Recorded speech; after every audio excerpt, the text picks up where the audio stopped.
At what point did you join the CIA, by the way? And in terms of like going undercover yourself, I know you're going to cover some other, positions of people that you've maybe met, but undercover, how was that? And how did you overcome essentially not getting caught, I guess you could say? Yeah. So this will be a little bit of a history lesson. Joined the U.S. Army Intelligence in 1967 at the height of the buildup of the Vietnam War. Went through Army intelligence training.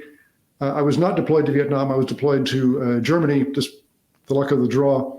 But I also had done a junior year abroad at the University of Munich, so I had good German. So they sent me to West Berlin, and I did cross-border operations into East Germany for about 2.5 years.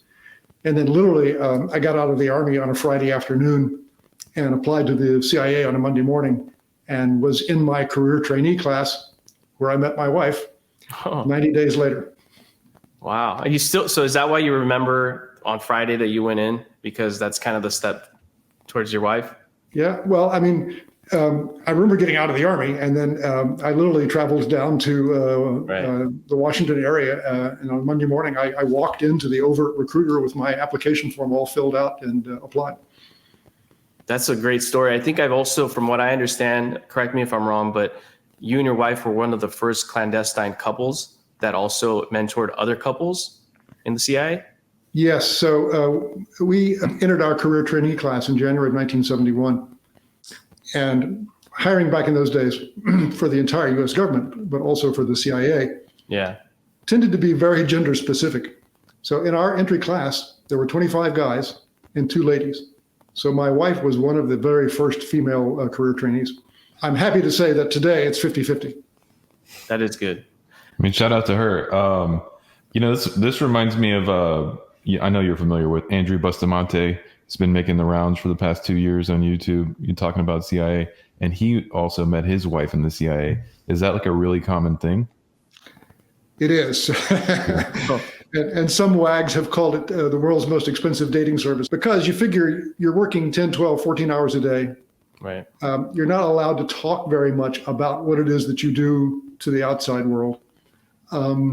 Everybody that you're working with tend to be doing the same kinds of things and have the same backgrounds and interests. So yes, there have been a lot of marriages inside the agency. This is not something I was thinking about, but now that we're talking about this, Chris and I, we work a lot, right? And we're in a relationship where my wife and his fiance, where they also work a ton. So we're constantly working, kind of like similar to what you're saying about couples at CIA. Is there any advice you can give a couple that both, individuals are working a ton? What can they do to overcome being absent a lot of the time? Well, you're missing a detail. He's missing one detail that I think is important. Yeah. What is that? Our spouses travel a lot. That's right. So yes, in fact, because my wife and I were one of the first, what we call tandem couples in the agency, and there were many more professional women being hired after us and many more tandem couples. In the early days, my wife and I actually did a lot of counseling and mentoring for tandem couples. And there is some very good advice in this regard. First of all, talk. Communication. Both sides have to be on the same page. Okay. You can't assume anything. And then there need to be a lot of mutual support, a lot of sharing, a lot of consideration given to the other person's career. Is one person's career going to take the lead over the other? Are you going to take turns? There's no right answer here. Yeah. It's whatever you decide, but you may have to be very consistent and thoughtful, and you really have to be checking off all the time. When we get into overseas assignments and we talk about cover, I mean, if you have a family, you're taking your family with you. Right. And you rely on the family for your physical and operational security. They have to be part of the package. And if they're not on board, it's not going to be a success. And you bring up a really good point, and I think these are two challenges that Andrew and myself have both faced. Definitely. It's easy for me as a project manager. I can go to any city and find work. As a real estate agent, he builds his network in a city, and that's basically his paycheck is the connections he's made in a city. It is possible to go to another city, but it's almost like starting from square one again in a lot of cases. for me, it was easy for me to relocate. Andrew and his spouse have to face that decision, but I think it's a lot more difficult for him to get up and leave. Definitely. I definitely see that. So when I like to travel with my wife for when she goes on assignment for work, if I'm available, I definitely do it. But it's like Chris is saying, I'm always at the point in my career where if she needs to move somewhere, I probably will have to move. So whenever she goes somewhere, I Google the best bars, the best places people like to come together, and I try and find clients and I pick up clients. It's very strange because I go to the bar and I immediately get a phone number. My wife knows I've gotten very good at this. I don't know. Sometimes I'm like, maybe I could have been a good CIA agent, but Yeah. Sounds like a basic skill to me. Yeah. So it's been interesting. So it's really cool that you brought this up and have mentored other couples, because maybe Chris and I will call you at some point if we need some help. That's okay with you. One additional complication for us, because we were the overseas component of the agency, we had extended periods of time overseas. Now, since my wife was also working for the agency, there were things that we had to manage in that regard. But if the other spouse doesn't work for the agency, and in the early days, in the 60s and 70s and 80s, particularly in the third world, there weren't a lot of very sophisticated jobs for the other spouse to do. Right. If someone was a school teacher or a nurse, that was easy. But a lot of the other more sophisticated jobs, there just either wasn't a job market for it, or the local certification processes were so stiff that it was very hard to get through that process in a regular 2 or 3 year tour. So that tended to be an additional complication, and one that had to be worked through, right, ideally in advance. Now, what was undercover like? And if you can, I don't know if you can, how much details you can give, but I know you served time in the Middle East. You speak multiple languages. I'm sure you had to get involved in the culture to some degree. What was that all about? Let me talk about language and area knowledge just quickly, and then I'll jump into cover. So one of the principal criteria for employment in the agency is foreign languages, particularly hard foreign languages, and what we call area knowledge skill.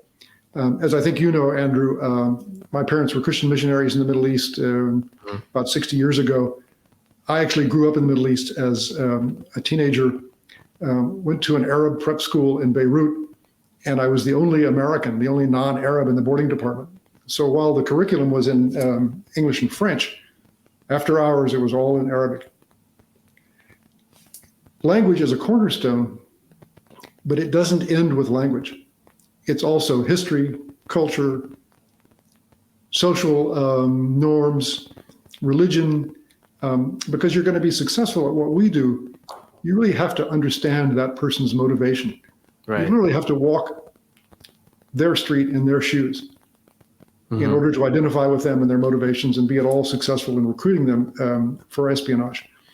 So for us, the foreign language, particularly hard foreign language and area knowledge skill is a critical element of success. In terms of cover, and I'll drop into jargon just for a moment, there are basically two kinds of cover. There's cover for status and cover for action. Covers for status is just, how are you going to be there? Where are you going to live? How are you going to drive a car? Where are you going to work? How are you going to send your kids to school? Get your mail? I mean, just all of the normal building blocks of life. That's your cover for status. Cover for action can be the same, or it can be different. And that's the identity and the cover that you would use to make an actual approach, to develop an asset, to recruit an asset, to run an asset. Many times in my career, I would have cover for status in one country, go to a third country, change identities, change cover, go to another country, and approach that potential asset or recruit and handle that potential asset. That was my cover for action. Okay. Now, how complicated can that be, though, considering, like you were saying, you were at some point you had cover for status, other points you didn't. Is there like a checklist that you go through? Like, what kind of process? It can be pretty complicated. Right. If you're in a fairly benign, friendly environment, it's not as complicated. If you're in a more hostile work environment, it can be a lot more complicated. And your family is part of that component. because they need to live that cover too, Right. right? And so if you're in a very hostile environment, which we were on a number of occasions, you end up doing 6-8 hours of cover work a day. Wow. That's all research and just to memorization. justify your being there, right? Yeah. And then evenings and weekends, you do your other work. So was your wife, for the most part, at some points with you at these points? Like Mr. and Mrs. Smith, the movie with Brad Pitt and Angelina Jolie? Well, not quite that exciting, but almost. Okay. We were fairly young. We were only 25 and a half when we entered on duty. Okay. And my wife was actually the first one to deploy because she's a native German speaker. And we had just gone through this very sophisticated kind of high octane training. So we actually did, each of us, 2 tours separately. And then after the end of our second tours, we married, and then we were always together. That's and then cool. when we had children, our children were always with us. And I'm happy to say that we were always able to be deployed together. We were never forced to be separated. Right. At that point, would you say, when you were with your wife and your kids were with you and you guys were moving around, were you at that point the chief of station or no? Like, did you cover that? Like, was your family with you at that time when you were chief of station? It started before I became a chief of station, because you don't become a chief of station instantly. You need to have a number of kind of working tours to become a journeyman and demonstrate your abilities in a number of different areas before you are made a chief of station. So my wife was with me. We had a first child before I became a chief of station. Then I became the chief of station. We had a second child, and we had other assignments.